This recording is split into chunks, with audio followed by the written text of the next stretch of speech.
দিল্লি এবং কলকাতার বয়ান দিয়ে আজকে গণ অভ্যুত্থানের পক্ষের শক্তিগুলোর মধ্যে যেই বিভাজনের রাজনীতি তৈরি করা হচ্ছে, এই রাজনীতি হচ্ছে দিল্লির রাজনীতি, নায়কদেরকে খলনায়ক বানানোর রাজনীতি। আমরা সবাই রাজনৈতিক প্রতিপক্ষ, কিন্তু রাষ্ট্র সাপেক্ষে, দিল্লি সাপেক্ষে, আওয়ামী লীগ সাপেক্ষে আমরা সবাই গণ অভ্যুত্থানের কাতারের সহযোদ্ধা। আবু সাইদ মুগ্ধের মতো যারা এখনো আবাবিলের মতো বুক চেতিয়ে বসে আছেন লাল সবুজের পতাকার দিকে, চুপটি মেরে যে তাকাবে শকুনের মতো, ওই শকুন চুপটি মেরে চোখ সহ তুলে দেওয়া হবে।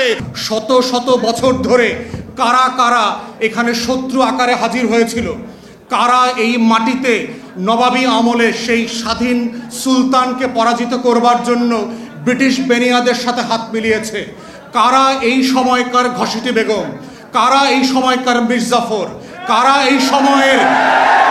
এই সময়ে লেন্দুক দর্জির মতো করে আমার আজাদি দিনে দিনে রাতে রাতে বিক্রি করে দিচ্ছে, কারা চেতনার নামে নামে আজাদি বিক্রি করে দিচ্ছে, কারা জগৎ শেঠ, উমিচাঁদ, রায়দুল্লভ, কৃষ্ণপদ রায় চৌধুরীর মতো সীমান্ত বিক্রি করে দিচ্ছে, আমার দেশ বিক্রি করে দিচ্ছে, আমার স্বার্থ বিক্রি করে দিচ্ছে।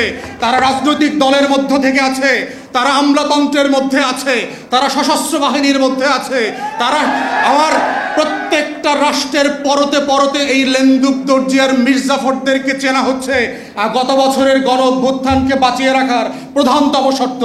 অতএব বাংলাদেশের এই সহযোদ্ধা তরুণ এবং যুবকদেরকে বুঝতে হবে, এই রাষ্ট্রটাকে যদি পুনর্গঠন করতে হয়, তরুণদের যুবকদের স্বপ্ন বাস্তবায়নের রাষ্ট্র করতে হয়, সেই ঘাপটি মারা লেন্দুক দর্জি আর মির্জাফরদেরকে এক্সপোজ করা হচ্ছে আজকের যুব সম্মেলনের প্রধানতম ইস্তেহার হওয়া উচিত বলে আমি মনে করি।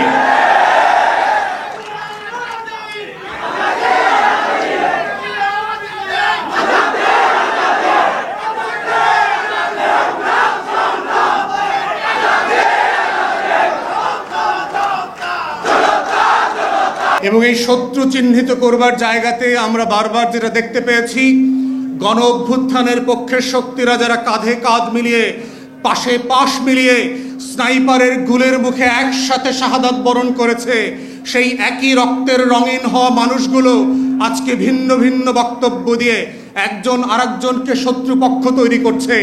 এইটা যদি আমরা বন্ধ না করি, গণ অভ্যুত্থানের পক্ষের শক্তিগুলোর ভিতরে যেভাবে ফাটল ধরানোর চেষ্টা করা হচ্ছে, গণ অভ্যুত্থানের পক্ষের শক্তিগুলোকে একজনকে আরেকজনের পক্ষের বিপক্ষের খলনায়ক বানানোর চেষ্টা করা হচ্ছে, নতুন করে বয়ান তৈরি করবার চেষ্টা করা হচ্ছে, দিল্লির গোলামরাই তৈরি করছে ও আসলে দিল্লির গোলাম। তাই আমাদেরকে সাবধান হতে হবে। মাত্র 30% টাকায় জমির মালিক হয়ে নতুন বাংলাদেশের গড়ে তোলার স্বপ্ন দেখা বাংলা বসতি। বন্ধু বেশে কারা কারা আজকে দিল্লির গোলাম বানানোর জন্য, আমার আজাদির লড়াইকে, আমার গণ অভ্যুত্থানকে ব্যর্থ করে দেওয়ার জন্য দিন রাত চেষ্টা করছে, সেই দিল্লির গোলামদেরকে এক্সপোজ করা, সে রাজনৈতিক দলের নেতা হোক, সে আমলাতন্ত্রের মধ্যে হোক, সশস্ত্র বাহিনীতে হোক, গোয়েন্দা সংস্থানে হোক, এই যে নতুন বয়ানের রাজনীতি তৈরি হচ্ছে, যেই রাজনীতির মধ্য দিয়ে গণ অভ্যুত্থানের নায়কদেরকে আজকে খলনায়ক বানানো হচ্ছে, যেন বাংলাদেশ সব লুটপাট করে খেয়ে ফেলছে সমন্বয়করা। এই যে নতুন বয়ান, এই শত্রু তৈরির বয়ান হচ্ছে বাংলাদেশকে আবার আজাদি বিক্রি করে দিয়ে দিল্লির হাতে তুলে দেওয়ার বয়ান। এই বয়ান হচ্ছে এজেন্ডা সেটিং করে 111-এর মতো করে মসনদ পরিবর্তন করবার যেই রাজনীতি, এই রাজনীতি থেকেও আমার তরুণ এবং যুবকদেরকে সাবধান হতে হবে। আমাদের কথায়, আমাদের আচরণে, আমাদের কর্মকাণ্ডের মধ্যে গণ অভ্যুত্থানের পক্ষের শক্তিদের মধ্যে কোনোভাবে যেন ফাটল তৈরি না হয়। আমরা সবাই রাজনৈতিক প্রতিপক্ষ, কিন্তু রাষ্ট্র সাপেক্ষে, দিল্লি সাপেক্ষে, আওয়ামী লীগ সাপেক্ষে আমরা সবাই গণ অভ্যুত্থানের কাতারের সহযোদ্ধা। এই লড়াইতে বিএনপিও লড়াই করেছে, এই লড়াইতে এনসিপিও লড়াই করেছে, এবি পার্টিও করেছে, জামাত শিবিরও করেছে, চরমোনাইও করেছে। তারা কেউ গণ অভ্যুত্থানের শত্রু না। কিন্তু আমরা দেখতে পাচ্ছি দিল্লি এবং কলকাতার বয়ান দিয়ে আজকে গণ অভ্যুত্থানের পক্ষের শক্তিগুলোর মধ্যে যেই বিভাজনের রাজনীতি তৈরি করা হচ্ছে, এই রাজনীতি হচ্ছে দিল্লির রাজনীতি, নায়কদেরকে খলনায়ক বানানোর রাজনীতি, শত্রু সাপেক্ষে বাংলাদেশের স্বার্থ বিক্রির রাজনীতি। অতএব সেই রাজনীতির ব্যাপারে প্রত্যেকটা রাজনৈতিক দল এবং নেতাকে সজাগ সচেতন যেমন থাকতে হবে, তেমনি ভিজিলেন্ট থাকতে হবে।